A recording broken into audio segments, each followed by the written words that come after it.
Good morning, students. Last class we discussed with ecological adaptations and some examples. First one, hydrophytes. Second one, xerophytes. And third one, mesophytes. Example of mesophytes, that is called the epiphytes. And today you are going to learn about halophytes. உவர் சதுப்பு நில தாவரங்கள். So what is halophytes? They are special type of halophytic plants which grow on soil with a high concentration of salts. So halophytes அப்படின்னு எடுத்துக்கிட்டீங்கனாலே உப்பு அதிகமா இருக்கிற பகுதியில வாழக்கூடிய பிளான்ஸ் நம்ம என்னன்னு சொல்லுவோம்னா halophytes அப்படின்னு சொல்லுவோம்.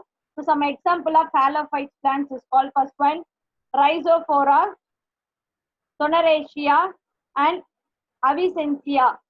First one Rhizophora, second one Soneraceae and third one Avicennia. Halophytes are usually found near the seashores and estuaries. The soils are physically wet but physiologically dry. So mostly halophytes plants எங்க present ஆகும் அப்படின்னு பார்த்தீங்கன்னா கடற்கரை ஓரத்திலையும் அந்த முகத்வாரங்கள் அப்படின்னு சொல்ற அந்த பிளேஸ்ல present ஆயிருக்கும். மோஸ்ட்லி அந்த சாயில் பார்க்கறதுக்கு வெட் ஈரப்பதமா இருந்தாலும் physiological wise பார்த்தீங்கன்னா அந்த சாயில் வந்து பார்த்தீங்கன்னா ட்ரை சாயிலா தான் present ஆயிருக்கும். As plants cannot use salt water directly, they require filtration of salt using physiological process. So இந்த halophytes plants வந்து பார்த்தீங்கன்னா இருக்கிற பிளேஸே வந்து salt water. So அந்த salt water டைரக்டா யூஸ் பண்ணிக்க முடியாது. ஸோ வாட்டர்ல இருந்து சால்ட்டை ஃபில்டர் பண்ணி எடுக்கிறதுக்கு அவங்களுக்கு physiological process வந்து ரொம்ப முக்கியமானதா இருக்கும். This vegetation is known as mangrove forest and the plants are all called mangroves. So இந்த ப்ராசஸ்ல இன்வால்வ் பண்ணக்கூடிய அந்த தாவர கூட்டங்களை நம்ம என்னன்னு சொல்லுவோம்னா மேங்க்ரூவ் ஃபாரஸ்ட் அப்படின்னு சொல்லுவோம். அப்படி சதுப்பு நில காடுகள் அப்படின்னு சொல்றோம். அந்த பிளான்ஸ் எல்லாமே வந்து நம்ம பார்த்தீங்கன்னா மேங்க்ரூவ்ஸ் சதுப்பு நில தாவரங்கள் அப்படின்னு சொல்லி அழைக்கிறோம். The next one, morphological adaptations, வெளிப்புற அமைப்பு.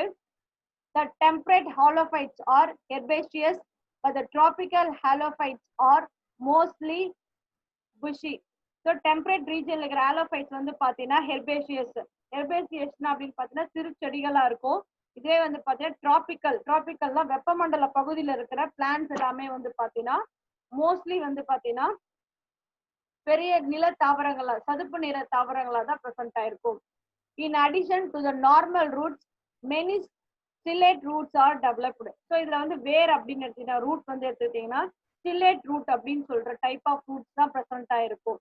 The next one, a special type of negatively geotrophic roots called pneumatic roots அப்படின்னு சொல்றோம். ஸோ மோஸ்ட்லி வந்து ரூட் வந்து பார்த்தீங்கன்னா ஜியோட்ரோபிக் அப்படின்னா புவியீர்ப்பு விசைக்கு நேரா வளரக்கூடியது தான். ஆனா இந்த ஹாலோஃபைட் பிளான்ட்ஸ்ல மட்டும் வந்து பார்த்தீங்கன்னா வேர் எல்லாமே அதாவது புவியோட ஈர்ப்பு விசைக்கு ஆப்போசிட்டா வளரும், அதாவது மேல் நோக்கி வளரக்கூடிய ரூட்ஸ் பிரசன்ட் ஆயிருக்கு. ஸோ இந்த ரூட்ஸை வந்து பார்த்தீங்கன்னா நம்ம என்ன சொல்லணும்னா நிமட்டோஃபோர்ஸ் அப்படின்னு சொல்லி சொல்றோம். ஸோ நிமட்டோஃபோர்ஸ் அப்படின்னா என்ன மீனிங்னா ரூட்ஸ் வந்து பார்த்தீங்கன்னா ஜியோகிராபிக்கல் அதாவது புவியீர்ப்பு விசைக்கு ஆப்போசிட்டா வளரக்கூடிய ரூட்ஸ் வந்து பார்த்தீங்கன்னா நெமட்டோஃபோர்ஸ் அப்படின்னு சொல்லுவோம். With the nematodes to get sufficient aeration and also present. So இந்த ரூட்ஸ் எதுக்கு யூஸ் ஆகுது, அந்த பிளான்ஸுக்கு தேவையான காற்றோட்ட வசதியை பெறுவதற்காக அந்த ரூட்ஸ் எல்லாமே வந்து பார்த்தீங்கன்னா நிலத்தின் மேல வந்து வளர்ந்துருக்கும். They are called breathing roots. So அதுக்கு இன்னொரு பேர் இருக்கு, that is called breathing roots. சுவாசிக்கும் வேர்கள் அப்படின்னு சொல்றோம். எக்ஸாம்பிள் வந்து பாத்தீங்கன்னா Avicennia. The next one, the example of halophyte. First one, nematophores of mangrove plants. So nematophores வச்சிருக்க mangrove plants. So இதுல வந்து பாத்தீங்கன்னா ரூட்ஸ் எல்லாமே சாயிலுக்கு மேல பிரசன்ட் ஆயிருக்கும். Second figure is known Salicornia. Succulent halophytes, that is called Salicornia. And third one, presence of thick cuticle on the aerial parts of the plant body. So next one வந்து பார்த்தீங்கன்னா அதனுடைய morphological ஸ்ட்ரக்சர்ல Ariel பார்ட்ஸை cover பண்ணி cuticle அப்படின்ற திக் layers present ஆயிருக்கும். தாவரத்தோட உடல் பகுதியில ஃபுல்லாவே cuticle அப்படின்ற வேக்ஸ் லேயர் ப்ரெசென்ட் ஆயிருக்கும். Leaves are thick, entire, succulent and glossary. Some species are apilocus without leaves. So mostly வந்து பாத்தீங்கன்னா இந்த பிளான்ட்ஸ்ல வந்து லீவ்ஸ்னு எடுத்துட்டீங்கன்னா லீவ்ஸ் வந்து திக்கா இருக்கும், என்டையர் முழுமை அடைஞ்ச மாதிரி இருக்கும். சம்டைம்ஸ் சசுலண்ட் டைப்பாவும் ப்ரெசென்ட் ஆயிருக்கலாம். சில தாவரத்துல வந்து பாத்தீங்கன்னா லீவ்ஸே இருக்காது. ஸோ அப்படிப்பட்ட தாவரத்துல நம்ம அந்த பிளான்ட்ஸை நம்ம என்னன்னு சொல்றோம் அப்படின்னு பாத்தீங்கன்னா ஏஃபைலஸ் பிளான்ட்ஸ் அப்படின்னு சொல்றோம். ஸோ ஏஃபைலஸ் மீன் பாத்தீங்கன்னா வித்தவுட் லீவ்ஸ், லீவ்ஸே இருக்காது. That is called aphyllous. Best example வந்து பாத்தீங்கன்னா Salicornia. So next one, vivipray mode of seed germination is found in halophytes. So halophytes வந்து பாத்தீங்கன்னா கனிக்குள்ள இருக்கிற விதை வந்து முளைக்க ஆரம்பிக்கும். அதாவது விதை முளைத்தல் வந்து பாத்தீங்கன்னா கனி உள்ள இருக்கும் போதே ஸ்டார்ட் ஆகுது. ஸோ அது வந்து பாத்தீங்கன்னா இந்த ஹாலோஃபைட்ஸ் பிளான்ட்ஸுக்கு இருக்கிற ஒரு யூனிக் கேரக்டர்.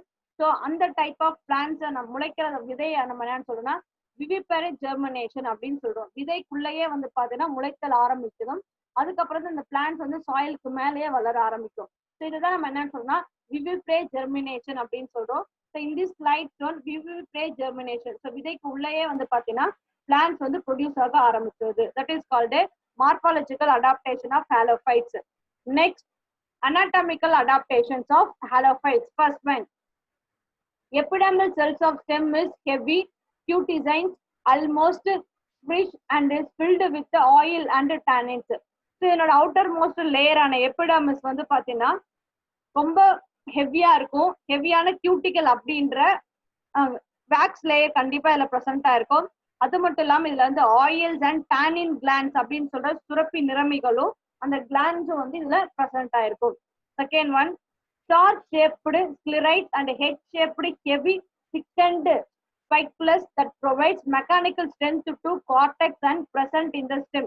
ஸ்டெம்ல வந்து பாத்தீங்கன்னா ரெண்டு வகையான செல்ஸ் ப்ரெசென்ட் இருக்கு. ஒன்னு வந்து ஸ்டார் ஷேப்ல இருக்கிற ஸ்க்ளிரைட்ஸும் ஹெட் ஷேப்ல இருக்கிற ஸ்பெக்குலஸ் அப்படின்னு சொல்லி ரெண்டு செல்ஸ் இருக்கு. இது வந்து பாத்தீங்கன்னா அந்த பிளான்ட்ல இருக்கிற ஸ்டெம்முக்கு ஒரு மெக்கானிக்கல் சப்போர்ட், அதாவது வந்து பாத்தீங்கன்னா அந்த பிளான்ட்ஸ்க்கு ஒரு வலுவூட்டம் கொடுக்கக்கூடிய அமைப்பா இந்த star shaped and head shaped cells வந்து ப்ரெசென்ட் ஆயிருக்கு.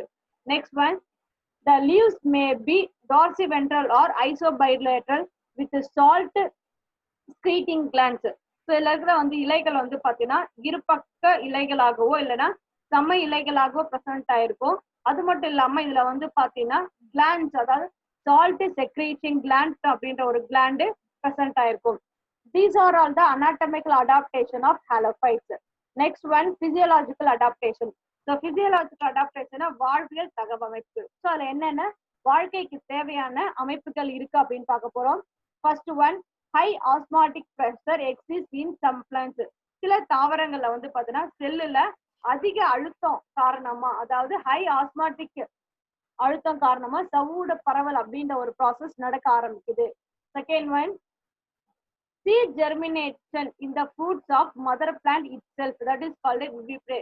So vivipray அப்படினு சொன்னது seeds குள்ளவே plants வந்து முளைக்க ஆரம்பிச்சிரும், that is called a vivipray. Next one, vivipray mode of seed germination is found in halophytes.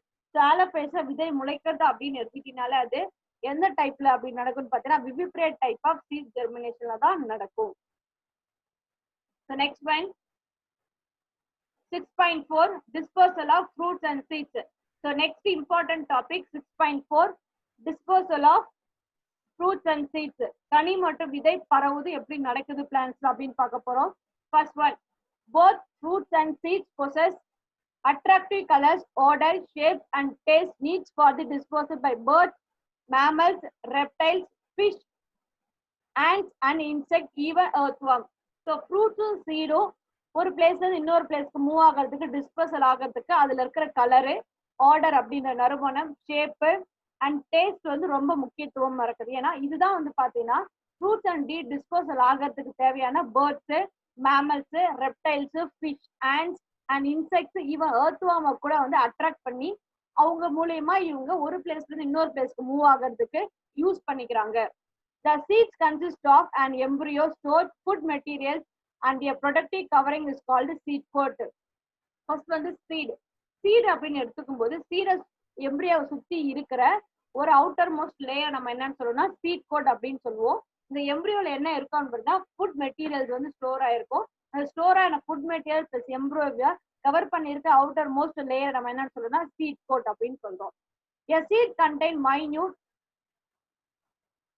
but dormant posture plants. Their dispersal is an important certain for distribution and establishment of plants over a wide geographical area.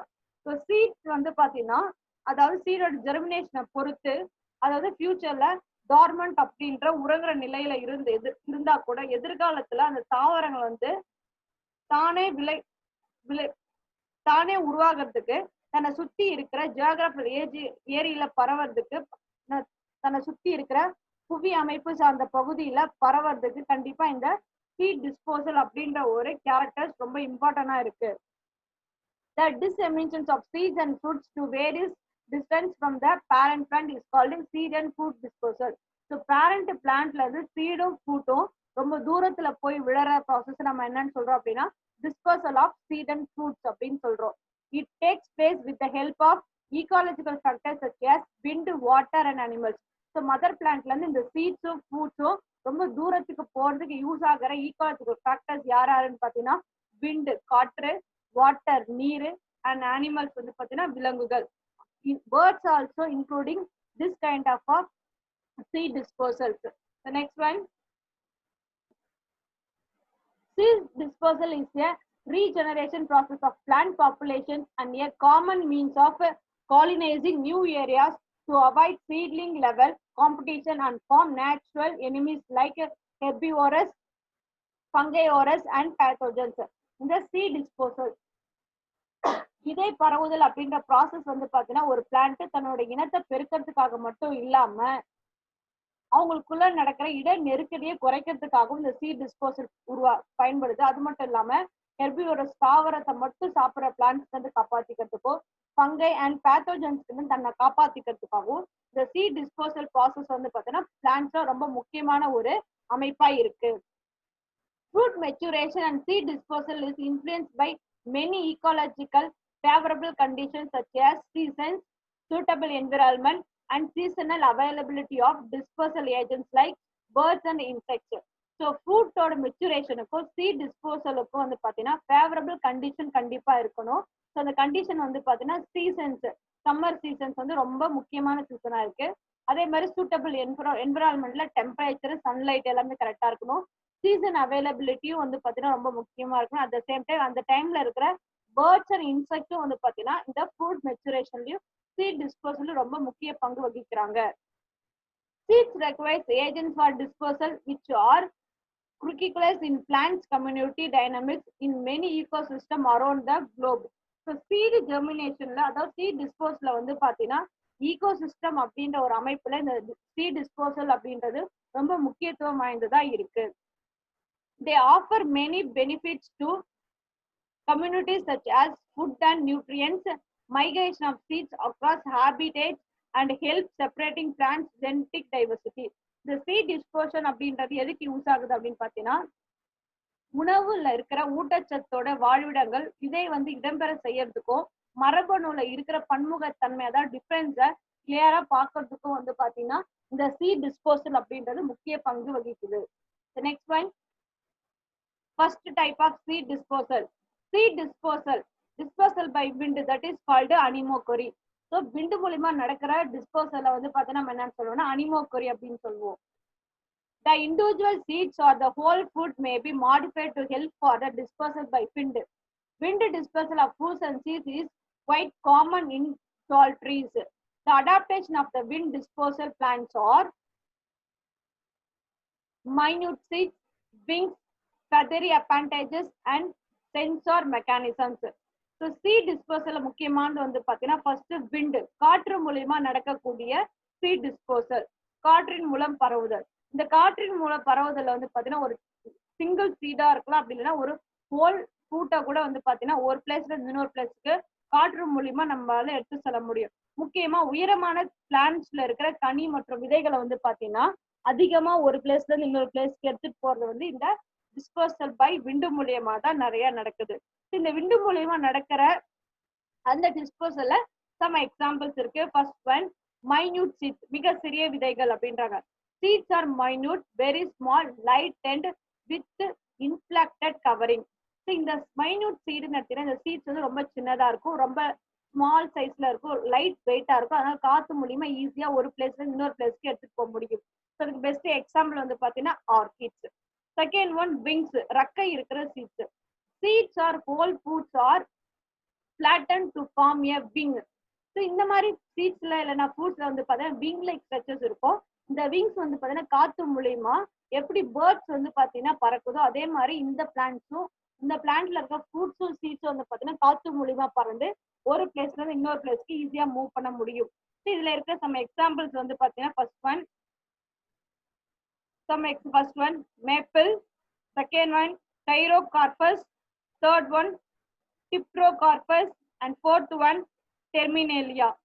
First one maple, second one Chirocarpus, third one Dipterocarpus, and fourth one Terminalia. The second one feathery appendages, இறகு வடிவமான extra appendages. Seeds or fruits may have feathery appendages which gradually increase their biomes should disperse to the high altitudes. So இந்த feathery like structures வந்து பாத்தீங்கன்னா சீட்ஸ்லயும் ஃப்ரூட்ஸ்லயும் காணப்படுற ஒரு extra இருக்கிற ஒரு structure, additional structure அப்படின்னு சொல்லலாம். இந்த ஸ்ட்ரக்சர் வந்து பாத்தீங்கன்னா பிளான்ட்ஸோட சீட்ஸும் ஃப்ரூட்ஸும் ரொம்ப ஹைட்ல, அதாவது ரொம்ப மிக உயரமான தூரத்துல கூட இந்த பிளான்ட்டை எடுத்துட்டு போயிட்டு டிஸ்போசல் பண்றதுக்கு இந்த feathery appendages யூஸ் ஆகுது. ஸோ அதுக்கு எக்ஸாம்பிள் வந்து பாத்தீங்கன்னா first one Vernonia and second one Asclepiasis. First one Vernonia and second one Asclepiasis. And third one sensor mechanisms. The fruits of many plants open in such a way that the can seeds escape only when the fruit is violently shaken by the strong wind. So இது மாதிரி sensor அப்படின்றது வந்து ஒரு வலுவான காற்று வந்து அந்த தண்ணியை வந்து ஷேக் பண்ணும்போது அதனுடைய செய்யும் போது அதுல இருந்து இருக்கிற விதை வந்து வெளியேறி முளைக்கிறது தான் நம்ம என்னன்னு சொல்றோம்னா சென்சார் மெக்கானிசம் அப்படின்னு சொல்றோம். ஸோ அதுக்கு best example Aristolochia and the another one is called Papi. So example first one Aristolochia and another one is called Papi. So next type, some example of seed dispersal by wind, that is called anemochory. The first one is called Asclepias and second one is called Chirocarpus. So next one seed dispersal by water, that is called hydrochory. நீர் மூலமா நடக்கக்கூடிய விதை மற்றும் கனியோட dispersal, that is called hydrochory. Dispersal of seeds and fruits by water usually occur in those plants which grow in near water bodies. So water மூலமா நடக்கக்கூடிய விதை மற்றும் கனி பரவுதல் அப்படின்றது வாட்டர் பக்கத்துல, அதாவது வாட்டருக்கு நியர்பையா இருக்கிற பிளான்ட்ஸ்ல நடக்கக்கூடிய ஒரு அமைப்பு. Adaptation of hydrochores are, so hydrochores பிளான்ட்ஸ்ல என்னென்ன அடாப்டேஷன் இருக்கு அப்படின்னு பார்க்க போறோம். First one obconical receptacle with prominence as space. So இதுல ஃபர்ஸ்ட்ல என்ன பிரசண்டா இருக்கு அப்படின்னா ரெசெப்டக்கல் அப்படின்ற ஒரு அமைப்பு, பூக்கு கீழே இருக்கிற அமைப்பு வந்து ரெசெப்டக்கல். அதுல வந்து பாத்தீங்கன்னா காற்று அறை வந்து பாத்தீங்கன்னா ஏர் ஸ்பேஸ் இருக்கிறதுனால பிளான்ட்ஸ் வந்து பாத்தீங்கன்னா வாட்டர்ல மிதந்துகிட்டே போறதுக்கு அது யூஸ் ஆகுது. ஃபர்ஸ்ட் எக்ஸாம்பிள் வந்து பாத்தீங்கன்னா Nelumbo. Second one presence of fibrous mesocarp and light pericarp. So some பிளான்ட்ஸ்ல வந்து பாத்தீங்கன்னா ஃபைபரஸ் மீசோகார்ப் வந்து பாத்தீங்கன்னா ஃப்ரூட்ல வந்து மீசோகார்ப்பு, பெரிகார்ப்பு, எபிகார்ப்பு அப்படி எண்டோகார்ப்னு சொல்லி 4 ஸ்ட்ரக்சர்ஸ் இருக்கு. அதுல மீசோகார்ப் அப்படின்றது ஃபைப்ரஸ் இழை மாதிரி இருக்கும். அதே மாதிரி பெரிகார்ப் வந்து பாத்தீங்கன்னா லைட் வெயிட்டா இருக்கும். ஃபார் எக்ஸாம்பிள் கோகனட்ல வந்து பஞ்சு உரிச்சதுக்கு அப்புறம் அந்த பஞ்சு வந்து பாத்தீங்கன்னா ரொம்ப சாஃப்டா இருக்கும், அது தண்ணியில மிதக்கும். ஸோ அதனால பிளான்ட்ஸ் வந்து வாட்டர் மூலியமா ஒரு பிளேஸ் வந்து இன்னொரு பிளேஸுக்கு மூவ் ஆகி வளர்றதுக்கு இந்த டைப் வந்து ரொம்ப யூஸ்ஃபுல்லா இருக்கு. The next one is called seeds are light, small, provide with airless which enclose the air. So next typeல நம்ம பார்க்க போறது வந்து பாத்தீங்கன்னா நிம்பியர் பிளான்ட். இந்த நிம்பியர் பிளான்ட்ல வந்து பாத்தீங்கன்னா லேசான சிறிய மற்றும் காத்த உள்ளடக்கிய விதை கொண்ட ஒரு அமைப்பு இருக்கு. ஸோ அந்த விதையில ஆல்ரெடி ஏர் பிரசன்ட் ஆயிருக்கிறதுனால அது தண்ணியில மதில்தே போறதுக்கு அந்த ஏர் சாம்பர் யூஸ் ஆகுது. Next one, the fruit may be inflated. So inflated அப்படின்னா உப்பட மாதிரி இருக்கக்கூடிய கனி, நேச்சுரலாக அப்படிதான் ப்ரெசென்டா இருக்கும். ஸோ அந்த கனி வந்து பாத்தீங்கன்னா பிளான்ஸ் மூவ் ஆகுது யூஸ் ஆகுது. எக்ஸாம்பிள் வந்து பாத்தீங்கன்னா Erythrera hidoralis, Erythrera hidoralis. So next one, seeds by themselves would not float, may be carried by water currently. சில பிளான்ஸ் வந்து பாத்தீங்கன்னா காற்றிலே மிதந்துகிட்டே போயிட்டு தண்ணியோட ஓரமோட வேகத்தோட இணைஞ்சு தண்ணியோட வேகத்துக்கு ஏற்ப மாதிரி அது வேகமா வந்து மூவ் ஆயிடும். ஸோ அதுக்கு பெஸ்ட் எக்ஸாம்பிள் யாருன்னு பாத்தீங்கன்னா coconut. Next one, in this slide shown some example of disposal by water, hydrogary. First one Nelumbo and second one coconut. Next one, disposal by animals, that is called zoochory. Birds and mammals including human beings play an efficient and important role in the disposal of fruits and seeds.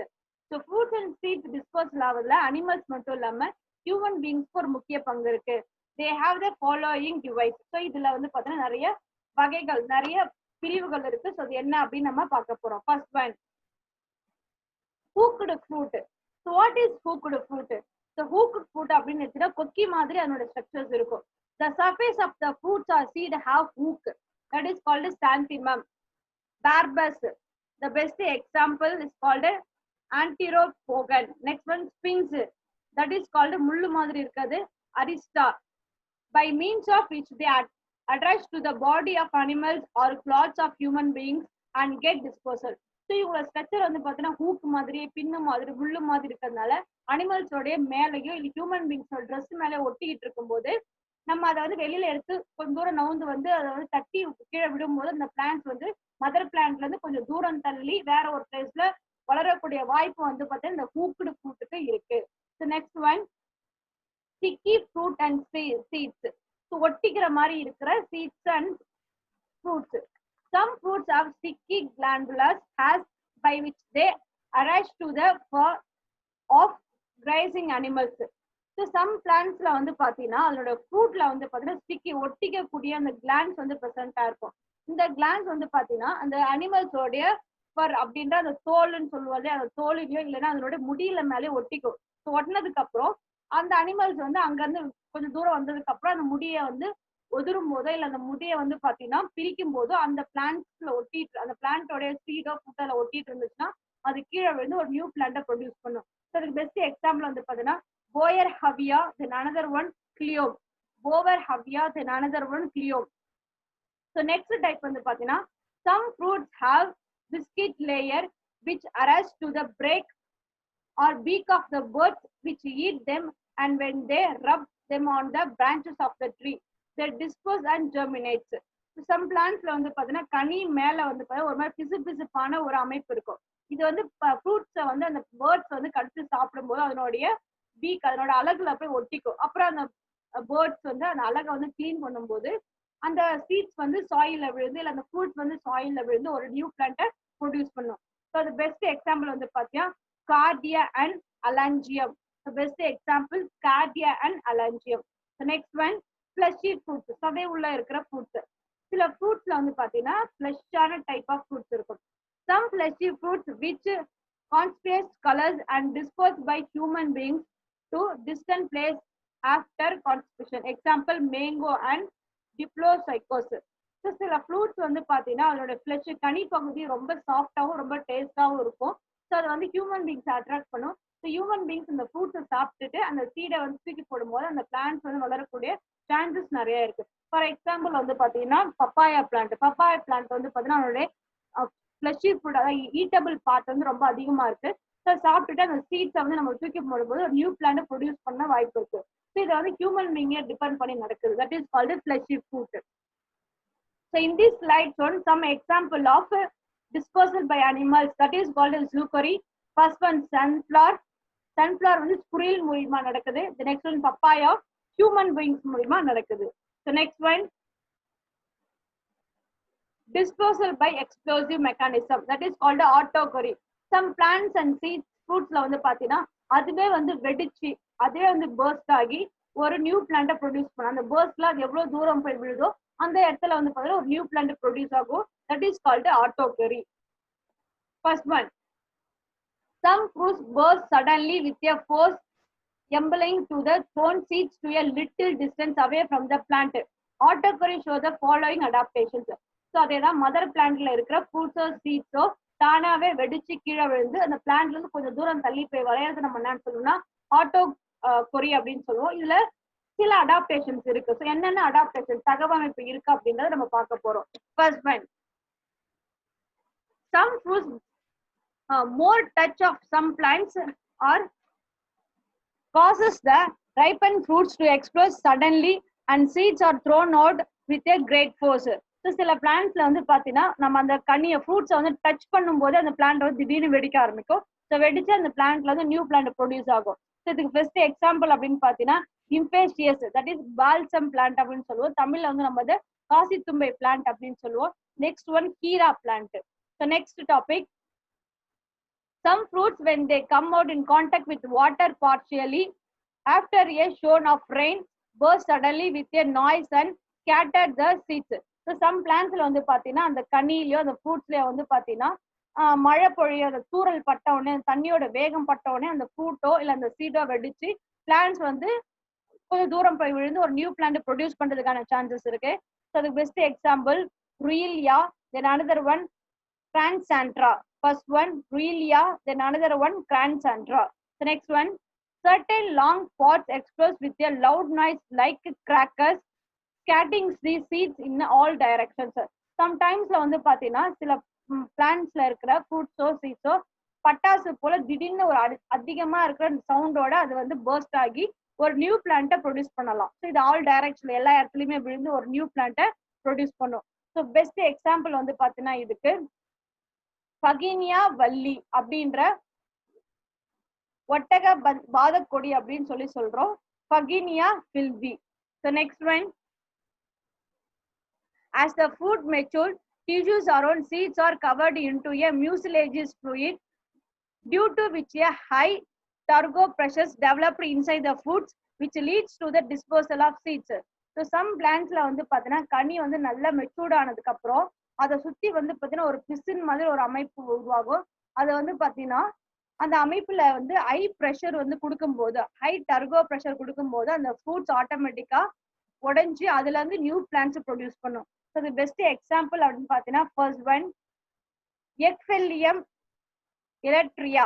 First one Ecballium elaterium அப்படின்ற ஒரு பிளான்ட். Next one is Gyrocarpus and third one Tipprocarpus. First one Ecpellium electraria and second one Chirocarpus and third one Tipprococcus. So next in this slide shown some example of autocory plants. First one Ecpellium, second one balsam plant, that is mean Kasi Tumbai plant. The next one human aided seed dispersals. Human beings கூட எப்படி seed dispersal நடக்குது அப்படின்னு பார்க்க போறோம். First one seed ball. Seed ball means விதை பந்து.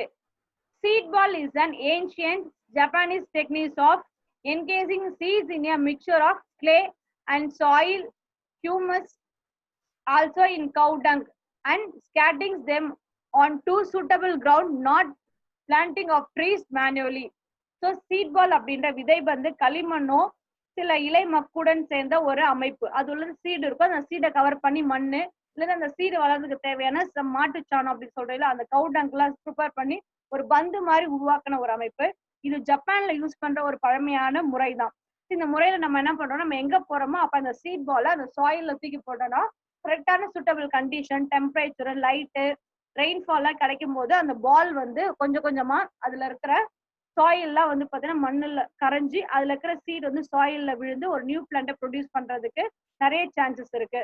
This method is suitable for barren and degraded lands of trees regeneration and vegetation before monsoon period, whether the suitable dispersal agents become rare.